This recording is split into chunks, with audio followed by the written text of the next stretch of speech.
Welcome to the Geeks 31 Days of Horror for Halloween. This is This is Steve. right. We have a special guest with us. We got the one and only Mike D. What's up, Mike? What's going on? What's going on, fellas? You're back. You know what that means. As my wife likes to say, it's the week of the horror porn guys. And I'm like, nipple time. Population you. You know. It's always a joy. It's always like it's like nervous excitement whenever it's time for Mike D and Tommy Lombardo to come on 31 Days. Never have any idea. Well, we don't know what we're gonna get. And tonight we're talking about Autopsy, aka was it the victim? Now, the victim. The victim from 1975. Is this considered a Giallo? Well, it's an Italian horror movie. It would Wikipedia says Giallo. Yeah, I mean, but that's sometimes kind of miscategorized because, I guess it could be a Giallo because it is a crime type thriller. That's like one of the mainstays of Giallo. And it's no authority involved, right? Like that's what and there's no supernatural element to it. So usually like that disqualifies it from being a Giallo. It's an Italian movie that was made in the era of Giallos, and it's more Giallo than it's not. So I guess it gets lumped in there. The poster is awesome. I certainly wouldn't say, like, if you said name some of your favorite Giallo movies, it wouldn't come up. But it's definitely something that's probably associated with the subgenre. Okay. So. Hence why I chose it. That and the nipples. There's a lot of nipples in this. There's quite a few of all various shapes and sizes, and yes, and vintages. But I think that the poster, the theatrical poster, vintage is nice. That's good choice of word. The original theatrical poster is incredible. But there's nothing to do with the movie. It's almost looks like a Friday or a Nightmare on Elm Street poster. It looks like glowing red headboard and footboard of the bed, and somebody's falling through. Yeah. It's a great poster. I love the Italian poster, and the Italian one, like the original poster, was one of those ones that I remember seeing a lot as a kid in like Fangoria and stuff like that. They would bring this movie up, and I never kind of knew what it was. And then, when I got into Italian horror, which is like a subgenre that I really, really love, we've covered, Fulci and Argento, and we've done a bunch of them through the years with you guys. Yeah, I wanted to bring you guys into my love. But I love Italian horror movies, and there's a few elements of staples, if you will, of Italian horror movies that make them so loving to me. The dubbing, for no reason usually, because they use American actors a lot of the times, which I think is hilarious. So when you dub American actors, classic, great, like in Tenebrae, when they dub John Saxon who's like from Brooklyn and like grew up in New York, and like he's as all American of an actor as it could be, and they still dubbed his voice. Totally awesome. I also love just the idea that like at any given moment a tit will just be on screen and it's like totally acceptable. That's Italian, like this generation of Italian cinema from that time period is just spectacular. So I love it. And this fits right in there nicely. So why did you pick this movie this year? So honestly, when we had you guys on our show this year, we talked about the idea that you guys have been doing this for 10 years. And, you're doing 31 Days of Horror, not to mention all the other movies that you reviewed throughout the years or whatever it is that might be horror, right? You guys do the Christmas stuff. You guys do all this different stuff. And I was just like, hey, like there's a good chance that if I pick a movie, you probably have done it. If I pick anything semi-mainstream, right? Plus, where's the fun in that? I always pride myself in trying to find stuff that you guys probably wouldn't have seen, and also it makes me even happier if it's on the first shot, right? So I was like, okay, I threw a movie out. You both said you didn't see it. I was like, yes. Like I was like, good, tough. Like I don't have to mission research accomplished. You know, like I don't even have to like do anything else. And I mean, we've done, you know, me and you guys have done like Pumpkinhead. We've done like fucking Midnight Meat Train. We've done some like more mainstream movies, but the last couple of years, I kind of trying to open you guys up to maybe things that you haven't seen, or you know, specifically in the subgenre of Italian horror, because Italian horror to me is if you love it, it's like a passion, and if you're kind of tangentially know anything about it, it's like Dario Argento, and yeah, okay, I guess there's other stuff out there, and there's like a lot that goes into that subgenre, and so hopefully when you guys watch these movies with me or whatever it is, best case scenario, maybe you want to see more of them. Worst case scenario, a bunch of tits, you know? So it's like, it's not so bad, right? Like, it's not the worst thing that could happen. Yeah, because my kids walk in all the time. You can't get a zero. I'm just saying, like, I feel like I'm a sidekick no matter what. Yeah, like you're batting 500 easy. Yeah, you know, it's like, and I might knock it out of the park, but if I don't, still pretty happy with my choice. So. Hey, that's a great way to hedge your bets. There you go. I mean, my thought process is I don't want to say, oh yeah, let's do this, or you know, like something so obvious. And even if you haven't done it, I feel like that's the kind of thing that you'll just do on a whim, right? Like oh, that's a, you know, the new thing that's out or whatever it is, and you guys are going to probably do that anyway. So if I'm going to be on the 31 Days of Horror, I want to be the curveball. I want to be the outside the box every year. And I think I do a pretty good job. I think I do a pretty good job about that. I was like, yeah. You did. So getting into Autopsy. So the synopsis tells me that it's a young pathology doctor interning in a morgue who tries to cope with a wave of suicides. And this movie opened up strong because it was some crazy damn suicide. Some dude put a bag on his head and jumped into this. My notes, it says I was like, cold ass cold open. Dude, like that is a cold ass cold open. It was. And a woman she meets kills herself, but she suspects someone close to her might have killed her. And that kind of threw me off when I read the synopsis because I'm like, I don't think she suspected that for a long time. I was like, as a matter of fact, she was actively trying to get him to stop suspecting that for most of the movie. Like, yeah.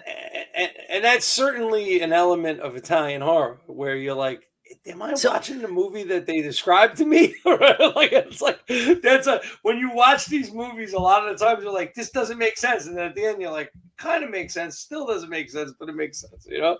Yeah. That's a lot of Italian horror movies. So Mike, I'm going to go with you first on your rating before we get into spoilers, but what do you, especially because you love this genre of movies and these are movies you picked, what do you rate this movie? So this movie, for me, I got to be truthful. To me, this is a sidekick, right? This is a mid-level movie. I do believe that. But I will say that there are certain elements to this movie that are done so well, specifically the effects and the balls in the decisions that they make. I was going to say the legitimate ones and corpses be hanging. Well, there's tons of balls. Yeah. But like the idea of like how they go about the things that they portray and some of the visuals and some of the like very, very visceral choices that the director made. To me, it could border on, like, I could understand why this would be somebody's favorite Italian horror movie or why this would be someone's thing. There's some great effects in here and things like practical effects that are just so fucking incredible. And because it was made in 1975, you know, it can't be CGI. So to me, that makes it even better. And then there's some, you know, not so great stuff. So to me, as a movie, being realistic, I'm not going to just be like, yeah, it's great. Everything's great. Everything's awesome. That's not this, right? it's a very solid mid-level movie to me. It's a sidekick, but it has some great stuff. All right, Steve, you're on mute. Thank you. I'm actually going to go with a high sidekick, specifically for two things. One, I do agree with what you're saying. If I was missing the horror, there wasn't much of it. So if it had some horror, I might want to bump it up a little bit. See that large woman in the beginning of the movie. Well, I mean, there was, but I didn't know what was going on. It was like, is she just tripping? Like, what the fuck? Did that weird orderly, like her weird coworker, like put something in her drink? Like, because that I wouldn't put it past him. But like, there was some dummy work, and every time that I see dummy work, especially in old movies, I love it. Oh, love dummy it. shots go a long way. Witchboard, we did the Witchboard movie with Nez a little. Oh, the freaking dummy works, and that was great. Every time I see the dummy works. So I saw that twice in this movie, and both times it came out of nowhere. I was just like, yes. I had fun with it. Great scenes. Two great scenes. It's not like, and it may even be like a facetious high sidekick. You're right. It probably is just a mid-level. Italian Giallo style horror is not really my favorite genre, only because of the editing. It goes so fucking quick. It's like whiplash going from fucking one scene to the next. And I'm talking like the camera will cut and you'll be like, same characters, completely different location, different day, like bam, that. And they're like in the middle of a sentence. And you're like, wait a second, what? Where am I at? What happened? How many days have passed? What's happening? And the talking is just so fast. And it's like, so it's supposed to be American people in Italy, but they're speaking English, but it's been dubbed over in English. Yeah, so that's exactly what it is. That hurts it because like I'm like watching their mouths. I'm like, no, it looks like right. It looks like it's right. I don't know why it sounds like this. Why it sounds off? Yeah. So hey, I'm gonna give it a because they're actually talking English. They're talking English, just like John Saxon was, and all of a sudden it's like, well, the sound is like a millisecond off. It's just throwing you out. Also, I know John Saxon's voice, and that ain't it. Yeah. Not only that, 2024 has been the year of giving here at the league or at the Geeks for 31 days. We've been giving a lot of heroes and high sidekicks out. Very few zeros this year. We're being very forgiving. And like I said, I could see. I didn't know a high sidekick was an option. I didn't want to be like but I would say sidekick is where I would rate it if I had one of the three. If I could do like a 0.5, we got a five tier. I would give the 0.5. I would give the 0.5. It give the little extra. We got two high sidekicks, and I think it's deserving. I'm at a sidekick because Steve, the first thing you said is what I was waiting for. The whole movie was there's no horror. I mean, in the beginning we get this smash, and I'm really intrigued by. I don't know if it's no horror or if it's just me not getting it. No, there wasn't horror. It was a drama of. It was a crime drama, right? But there was no police investigating it. It was this random. It was like a nurse and a priest investigating this crime. Who was a race car driver? Who was a race car driver and I don't know. There was the finale did get a little bit. The finale did get a little more than your average thriller. It did. But I wanted a little bit more because when I'm thinking of these, I'm thinking of some of that horror, some of that kind of that violence, and there was a big gap in this movie. And the other thing that kind of like threw me off was like anytime something was going to happen, like that weird whatever volcano effect that they got cutting in. Just took me out. I'm like, why are you telegraphing that something is happening? And that really bothered me. But that's the Stan Lee effect that you like so much in comics. It was just emphasizing what we were supposed to feel.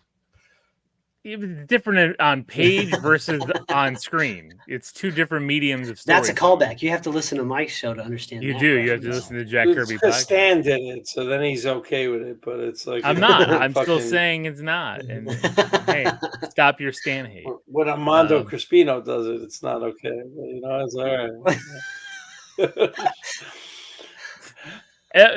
It was. That's Regent. whenever an Italian director and writer gets involved. Yeah. No, but I mean, I did like the story, but I thought we were going to go more into the suicide element of like why these suicides were happening because of the heat and the sun and whatever else they were alleging, and it totally dropped that whole thing. And I'm like, but wait, that's what drew me into this. You know, you had this open with all these crazy suicides, and she's in a morgue talking about all these suicides. She's writing. There's a ton of bodies. Suicides. There's like dozens. And this story had nothing to do with the suicides. And I'm like, well, it had to do with a very personal story. I always wonder like where people draw the line of horror, right? Like with like if there's a serial killer involved, to me that's horror, right? Like Henry, Portrait of a Serial Killer. I grew up, that was in the horror section, right? Like that was, that was in the horror section. Texas Chainsaw Massacre, slasher movies, like those are in the horror section. And then, like Silence of the Lambs comes along 1991 and gets nominated for an Oscar, and it's like a thriller. Drama section. Hold on, that's a fucking horror movie. If there was ever a horror movie, that's a horror movie, right? I have that in my horror section. So yeah, but and then like people will reclassify movies like Terminator as a Terminator is a slasher movie. Like I don't care what anybody says. 1984 Terminator, it's sci-fi, but it's a slasher movie. It operates. That's Jason. That you substitute Jason in for fucking Arnold Schwarzenegger, same movie. He uses guns instead of knives, but it's the same effect. Same movie. And then like Alien, another great example of like sci-fi that it's a creature feature. Like great, fantastically. Yeah, that's fantastically done. Yes, but I'm always curious to where people draw lines and how they draw the lines. And to me, thrillers and horror movies have always kind of been hand in hand if they involve a lot of murder. Like if like one person gets killed and like the whole movie is trying to solve that one murder, then that's a thriller where it's not a horror movie to me. But like if there's some fucking eye popping out and like crazy shit that's happening to bodies and like a lot of mutilation and things, yeah, we've crossed over into the horror section. And I could totally understand where you say like, hey, from the action standpoint, we're not getting a lot of like stabbing murder, like we're not getting a lot of the murders, but like there's some fucking grotesque shit in this movie that makes it not classifiable as non-horror. like what would you put it in if it's not horror? Like if you said, "Oh, we're gonna watch this with my grandmother," you'd be like, "You can't watch this with your fucking grandmother. That lady's eyes popped out." Like that's fucking nuts. And to me, that is always very interesting. It's a classic debate amongst horror heads. Like people who like horror movies will be like, "That's not a horror movie. This is a horror movie, and this is why." And I get it, so it makes perfect sense. Spoilers.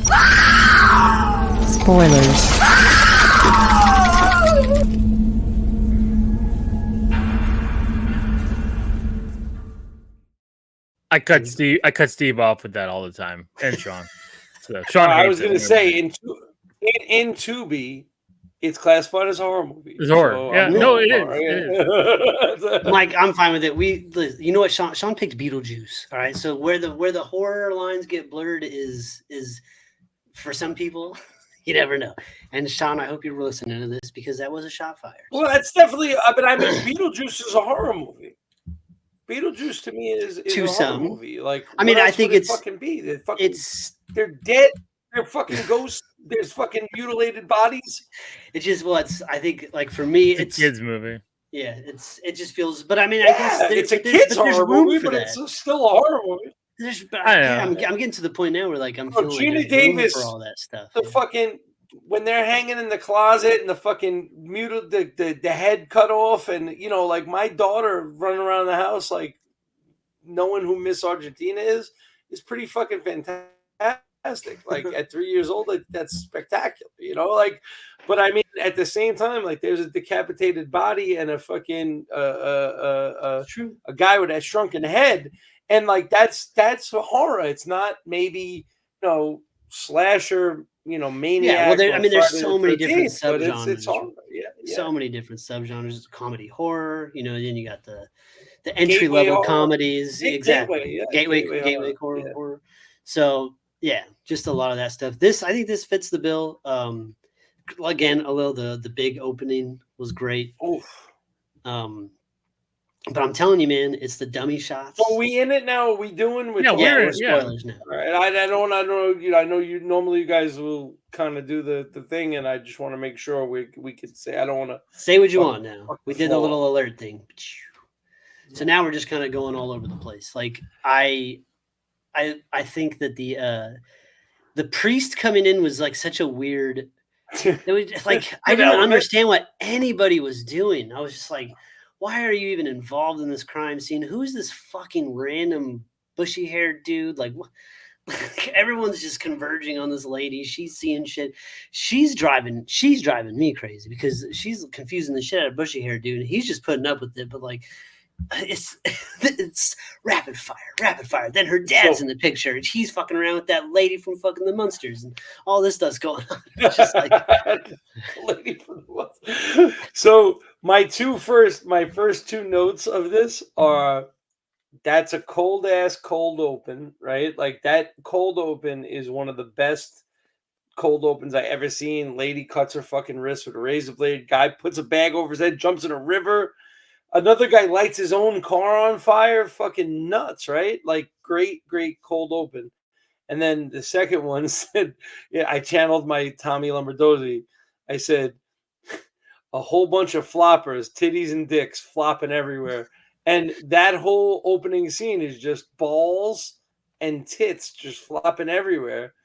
But the first shot that you see is the girl who's going to cut herself with the razor blade, and she happens to be topless. Perfect set of tits. Amazing set of tits. Honestly, it did like give me high hopes. It's like right when the movie started, I was like, whoa, what's happening here? Like I didn't know it. Yeah, you were like, I thought I was watching a horror movie, and I turned whatever on the it is, channel. I will be entertained. Yeah, it's pretty good. And then seems like you're like Maximus out here. Right? Are you not entertained?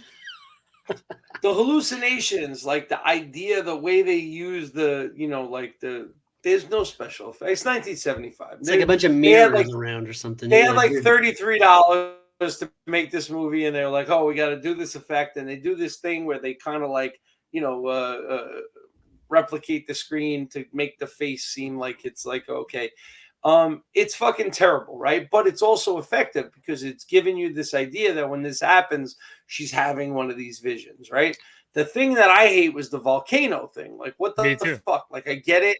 You did it during the opening credits, and then you could do it during the closing credits, but you don't need to integrate it into the movie. You know what that was the one that hurt me. Pretentious. It was pretentious. That's what it was. It was like, this is art. Yeah. That's what I was doing. My man. It was art bag douchery. That's what it was. It was art house douchery. He thought he was doing it. My man thought he was doing Stanley something. Kubrick. And was like, yeah. No, Stanley Kubrick. But but that's the use that like he didn't even use that to like jump us to other great scenes. Like it's just thrown in the middle of things that are happening, and then we go right back to that same thing. Right. It was his way of like swiping off camera. But it's like when I see that at times, even in any modern day movies where I'm seeing like when they're trying, it feels like they're trying too hard. It takes me out of the movie. It takes me out of the story. And then it takes me like a good dummy shot to reel me back in. But then it's like, you do it again. You do it again. And it's like, how many times are you going to do this? And then you have some real convoluted storytelling with the priest. The whole thing around with the priest was like, I don't know why you confused. You should have made him a cop. Investigating and then him finding out that it's his sister, and then you could do the tie-in brother sister kind of thing where he's not believing. Well, not him and the main girl. Him and that main girl. Him and the dead girl. I'm just saying, like that's how I feel like Italian when you watch Italian movies. You're like, wait a second. Yeah, what? but there was somebody related. Yeah. The bushy haired dude, wasn't that like her cousin or something? Like, didn't it turn out like her dad? Like his mom was like her.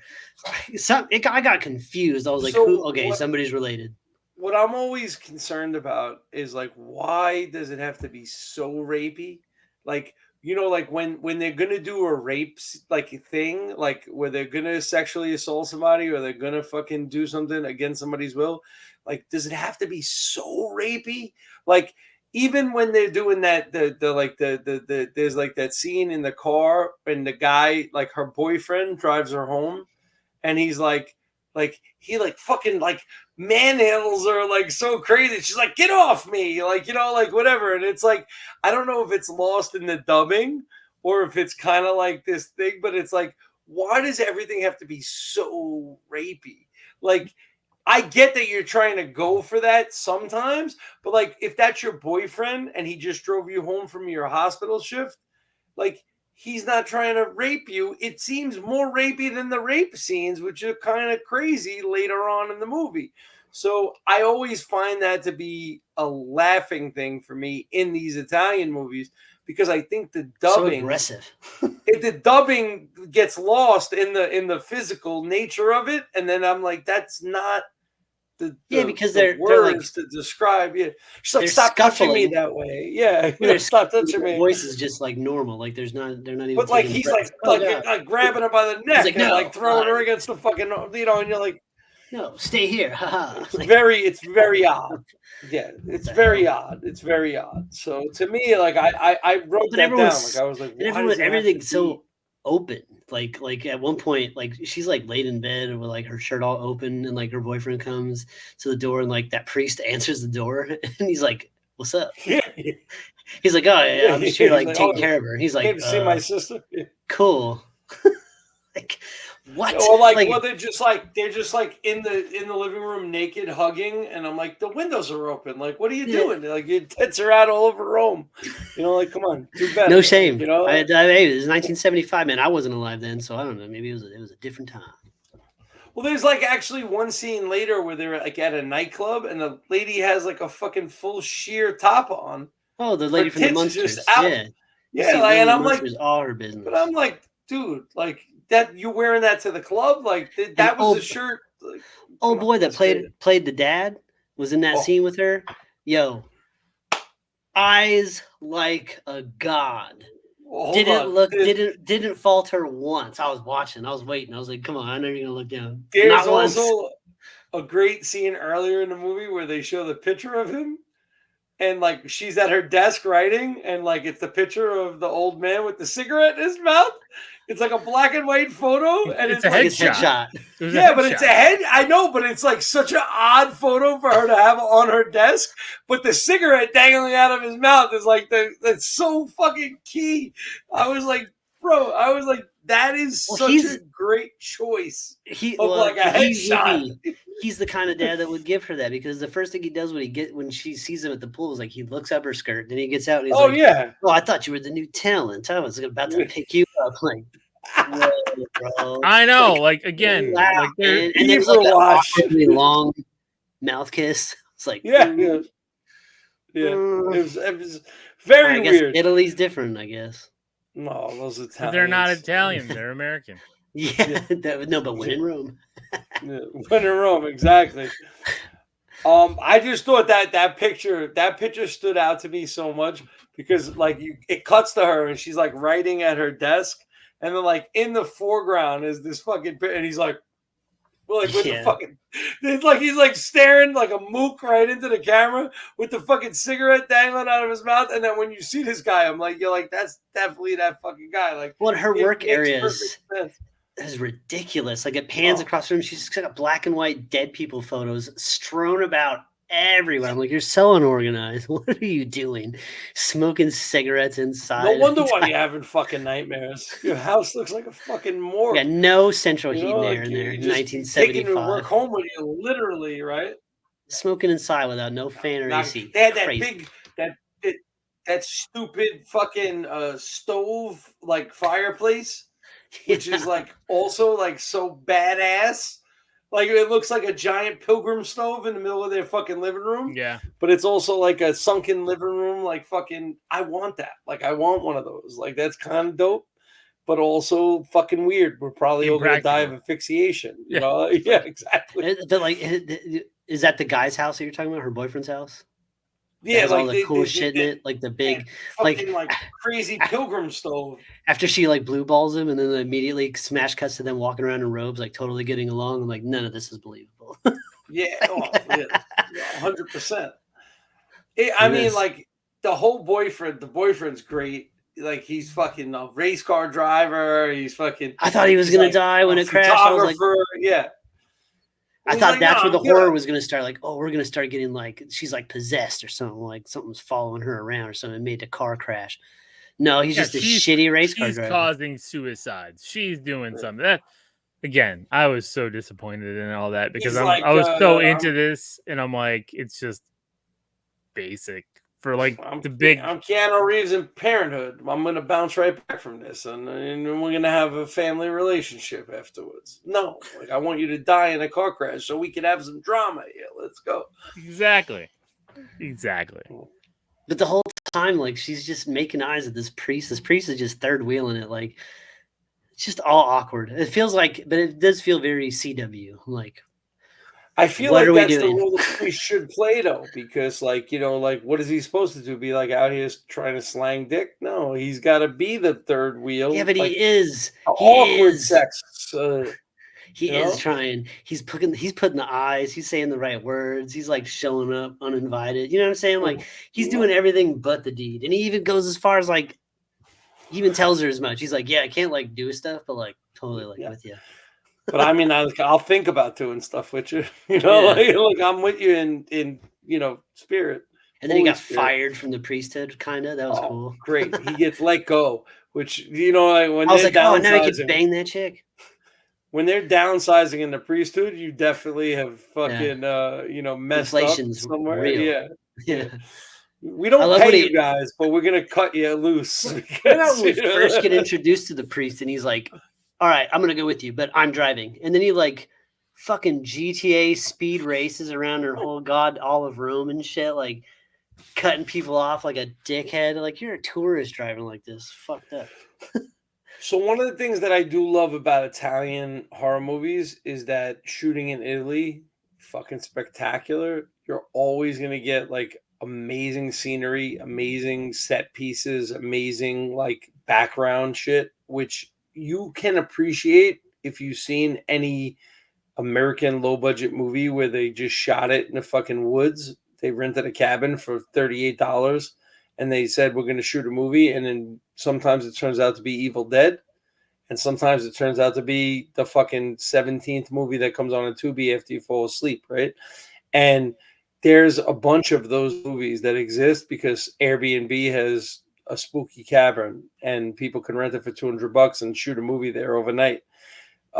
So the idea that people were shooting movies in Rome or fucking Italy against this backdrop, like there's that right after that opening montage of the suicides, there's like a smash cut to the fucking people like in the middle of the in Rome, like right outside of the Vatican or whatever it is, and like the touristy place, and they're like they're meeting with the people, and you're like, they're shooting this like people would shoot the Statue of Liberty in New York. Like it's like this is just like every film filmed in Italy looks beautiful, and the scenery is beautiful, everything is awesome, and I appreciate that a little bit from that point of view because like I've seen so many low budget movies where it's like, oh, there's a tree.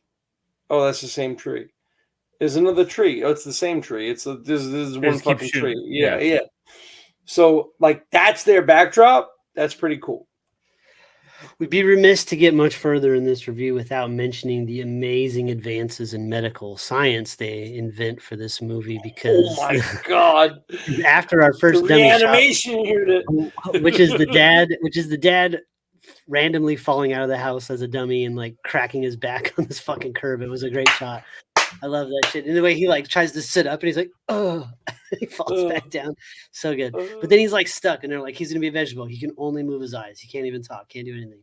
And they're like, oh, we have this new. The priest is like, I read about this thing where they can make him right again. They can give him a machine, he can communicate with his eyes. So they rig him up to this giant high school production machine. It's like this big gray piece of plywood with some knobs and fucking dials and like some meters and a neon on it. sign, you know, like a neon green sign, like the letters are in neon green. It kills the man. It kills him. It just kills him. Kills him fucking dead. I know, they should have just left like right away from the fall. Like, yeah, that was a failed attempt. It was just crazy. Yeah. And so, I mean, really at the end here. Well, there's a few of these instances, right? Well, right, because we get the boyfriend. Of these instances, like earlier. Earlier in the movie, like the guy like flips his glasses down, and he puts on like Ray-Bans to do fucking like operate, like as if flipping down sunglasses interiorly is gonna like make him a better medical doctor. And I'm like, he didn't flip down like the specs, like where you're like, I gotta really focus on this magnifying glass. They just like Ray-Ban fucking flips, like, you know, and he's like, yeah, nah, I'm good. Like, this guy's dead, obviously. You know, it's like, it's so crazy that they're like substitution for technology is like cool. You know, like if you do a flip or like I put neon green, it's neon green, guys. Like, it's obviously technology. Obviously, you know, like, so funny. That's a good call out. But then that was the best scene of the whole movie. Yeah, was the dad? So good. that machine. Oh, the machine. This is the dad's best acting. But now I lost my train of thought. Oh, I was going to the actual plot of the movie, right? Like, we got to talk about that at some point, right? I kind of don't get it. I was kind of lost. So the dad was with the priest's sister. Yes. Right. And they we know that he was going to ask her to marry her. Right. But she took some document from him. From the dad. To blackmail him? Or to blackmail the uncle? I guess. Or blackmail who? Do we even know? To blackmail someone. Blackmail was occurring. Yeah. And yet the boyfriend. The boyfriend was in the will of the dad. Yes. Because he's a half brother. The nephew. So he's related to the main girl. Yeah. Something. Yeah. You guys are nailing this. You got this all figured out. I think that I'm glad that we watched this because you guys obviously it resonated with you, and so it's landing. Yeah. This is what Italian cinema from the 70s is supposed to do. Horror cinema this is not supposed to confuse the shit out of who's related to whom. You're supposed to, like, after you're done watching, you're supposed to be like, what happened? Wait, what? That was whose cousin? What? I don't understand. I saw tits. I don't know. There was a lot of razor blade murder and great. And then she goes and she figures out that the girl was killed because they find a syringe mark in her shoulder, but then that's when her coworker gets like super rapey, and then she's like fighting him off with a fork. Yo, my man, aggressive with the fucking crotch grab, like he like lifts her off the ground with his crotch grab. It's like a Mortal Kombat move. You're like I'm like, that's a finish him move. Yeah, that is not foreplay. That is end play. Like, that is how you kill somebody. I don't know what you're doing. Like, you're going to fucking break her whole neck, throwing her up in the air like that. And then she fucking stabs him with a fork like 45 times, which is so aggressively crazy. And then because he's like a real bitch. He's like, right, gets down. He's like, oh, no, please stop. And she's just fucking stabbing him with the fork. And then like the guy's like, I actually wrote it down. He's like, can't blame the guy for trying. You know, I know, what a crazy thing to say. That to your girl, dude. And the guy just tried to rape you. She knocked over a dead body, and the fucking guy, she's stabbing the guy with a fork, and you're like, I mean, I would try to rape you too. Like, what? What the fuck are you talking about? Like, what kind of boyfriend are you? Like, a bad one. It's not good, man. Yeah. I wrote it down. It says, "Can't blame the guy for trying." What? Like, what the fuck does that even mean? Like, that's so nuts. Again, why I love Italian cinema. Like, right there. That's in a nutshell. So then the boyfriend, it's revealed that he's like the mastermind behind all this. He drugs both the priest and the girlfriend. Great. Puts them naked in the bathroom. Also, and great. I was like, how the fuck how are they going to get out of this? Like, he leaves them there to die. Like, they're going to die. And like, so the priest like has the strongest toes in human existence. He pushes himself up because the killer, for some reason, the boyfriend leaves the bottle of pills that will solve their problem. It's like Saw. Just a little ways away. Yeah, it's like Saw. If the guy was paying attention, like he knows that. So the priest gets the bottle. I'm like, but how's he going to do anything with the bottle? He can't move his hands. He's just, when he bites that shit down, so great, and drinks the pills down with the blood, I was like, okay, that's kind of tough. That's a tough move. It is, and then you think back to like pre-plastic bottles, like 70s glass fucking pharmaceutical bottle, and he gets it in his mouth and he fucking smashes it into the ground, and it breaks and it starts cutting his face, and then he fucking slurps it up, and you're like, that's tough, man. Like that's fucking tough. And then it was like this awesome, almost like Wild West showdown where like the boyfriend photographer bad guy is like taking pictures on this scaffolding at like this giant Catholic church, and the priest comes running up, and like he does not give two fucks. He just sits up there waiting. He's like, at no point is he like, oh, what the fuck? How'd they get out of that? So he almost expected him. The second movie I watched this week where this happens, somebody's climbing up a ladder. A person knows they're climbing up the ladder and they don't get kicked directly in the face as soon as they show like that. He has a tripod. As soon as you show nose level, I'm saying, but if I know you are coming towards me up a ladder, as soon as you show nose, you're getting fucking cleaned out, bro. You're getting a whole ankle full of fucking foot. I don't understand what's happening right now. So I just watched Hush for the first time. Mike Flanagan, Hush. Mm-hmm. Great movie. Just never seen it. And there's one part in the movie where the guy climbs up after her. And I'm like, he's coming up. Like, just fucking give him a quick little kick. He's going to fly off the fucking roof. And I thought that was what was going to happen. And I was like so ready for it. And then like when it doesn't happen, I was like, okay, great. So he lets him get up there. And then he gets up there when they're tussling, from the grip that the priest took on the bar, like he ain't going over. Like my man is safe. Like he's anchored. He's anchored in. You're gonna have to pull the whole scaffolding down. You were in the danger zone, my friend. As soon as this started, I knew he was fucked, and I was like, great. But even here, he's like laughing. He's like, come to hell with me. Ha ha ha. And I'm just like, but the whole point. He wants to die. But he didn't. He did this huge elaborate setup to get away with the money so that he could live. And all of a sudden he's like, no, give a shit. He's like, all right, fuck it. I want to die. He get an excellent dummy. I mean, probably one of the best dummy shots I've ever seen. The way it hits that like subroof and then and tumbles over is like, oh. But then like when it cuts to the main body, it's his regular body with like two things of blood and his shoes are off, which I think are amazing. Like it's like as if that would be like what definitely would happen. But like the loafers are right next to him and there's like nothing wrong. And he has like 2 marks of blood on him, which I think is like, it's like so minimal.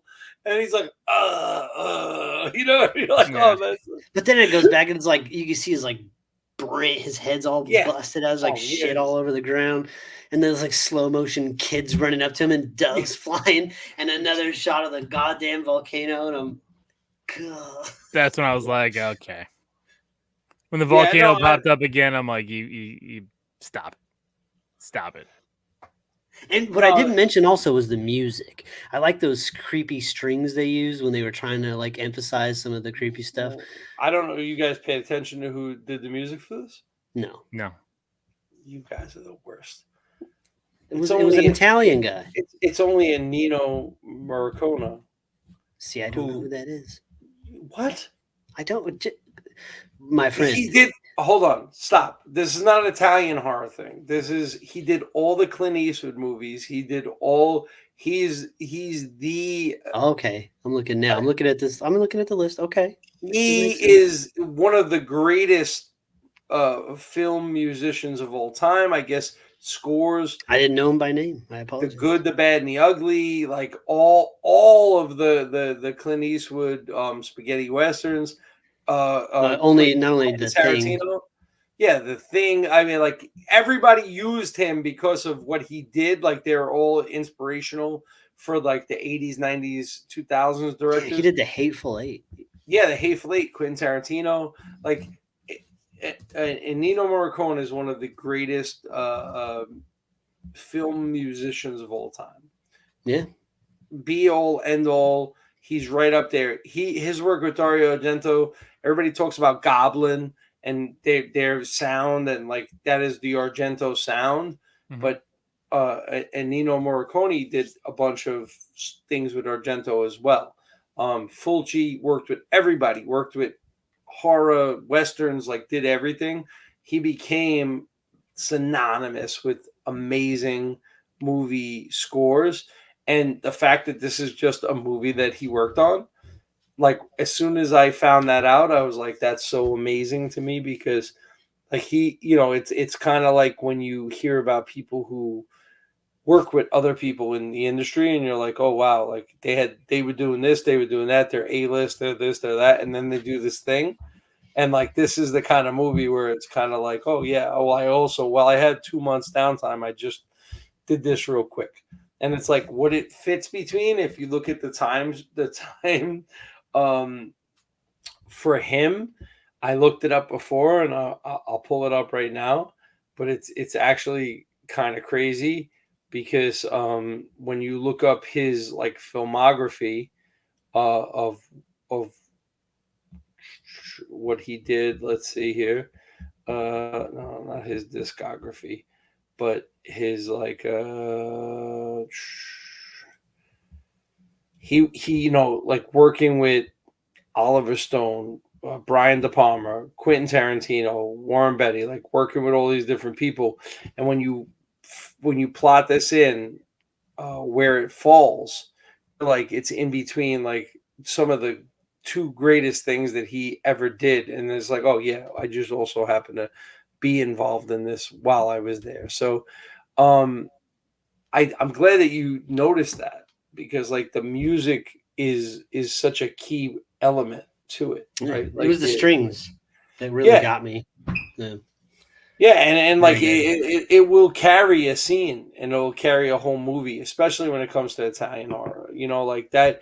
To me, it's about mood, it's about setting, it's about the backdrops, and then ultimately the music plays a role in it. But then they're just willing to show you shit that you're not going to see in American horror in 1975. I mean, other than like for sure.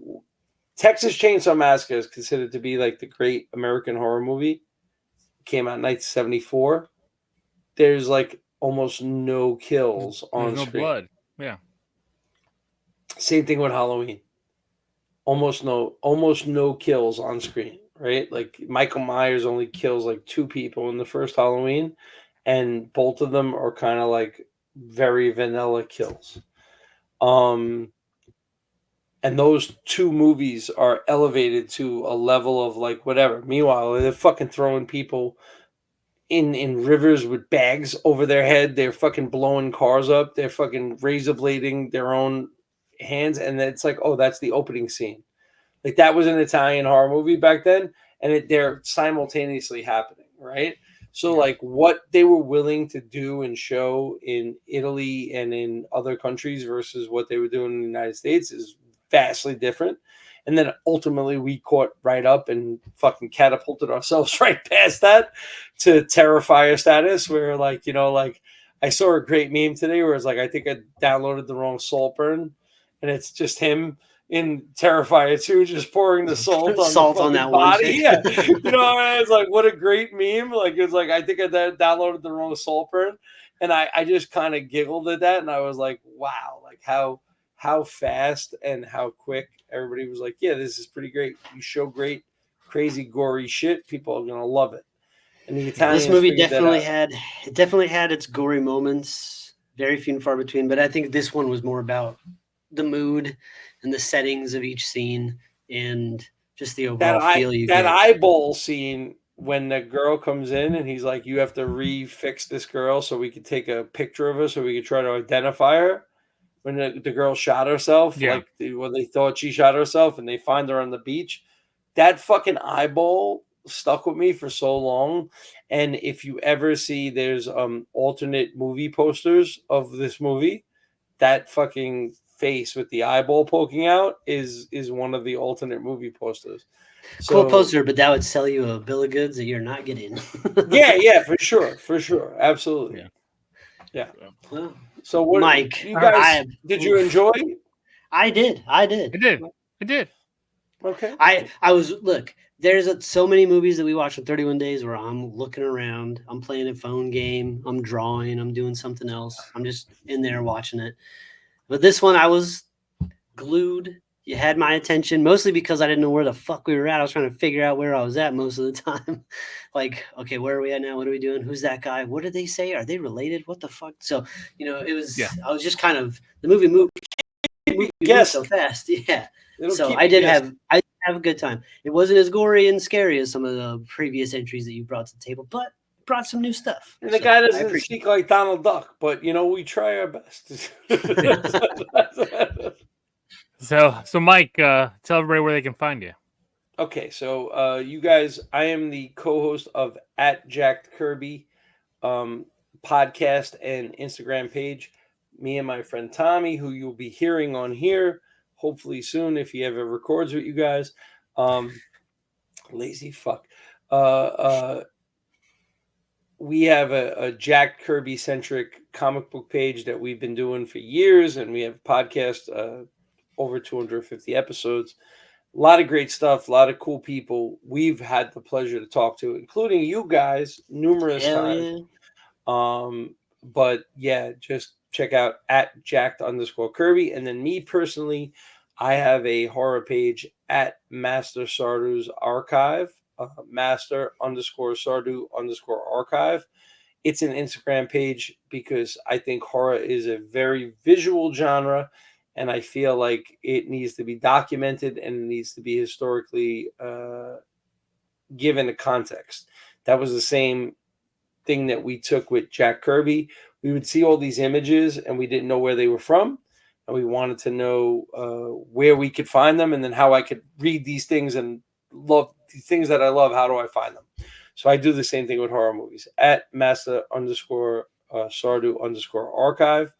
And I'm in the middle of my 31 movies for Halloween challenge. So there's a checklist up there. If you want to watch 31 movies in October with me, do it, tag me, and I'll share all your stuff. Awesome. That's awesome. Yeah, and Master Sardu is a throwback to one of the movies we reviewed a couple years ago. Bloodsucking Freaks. I watched that movie at work. My all-time favorite horror movie. And it's an amazing page too. I do appreciate your post, so give that a like out there if you haven't. Well, dude, every once in a while, Steve's like, "Is that a werewolf dick? Is that what we're watching now?" Like, you got me with that. I'm like, "Hey, man, I am. I had to send him a message. I was like on a work trip. I was sitting in the hotel. What the fuck? Is that, Mike, is that a werewolf what is happening? Is that a full werewolf? I'm like, it is a werewolf tongue. You will find, I will recommend things to you guys that you don't know. I'm not going to just post Friday the 13th Part 6. I love Friday the 13th Part 6, but I'm not going to post that.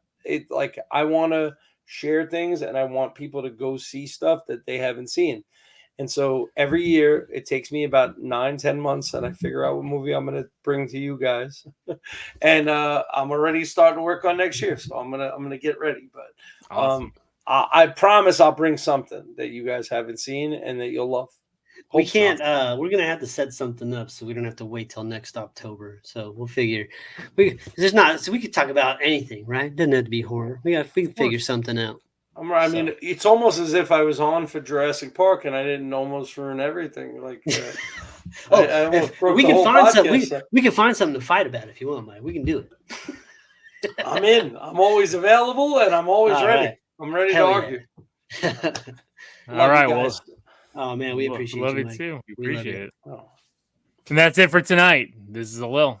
This is Steve. this is Mike. And until tomorrow night, everybody, keep it creepy. Always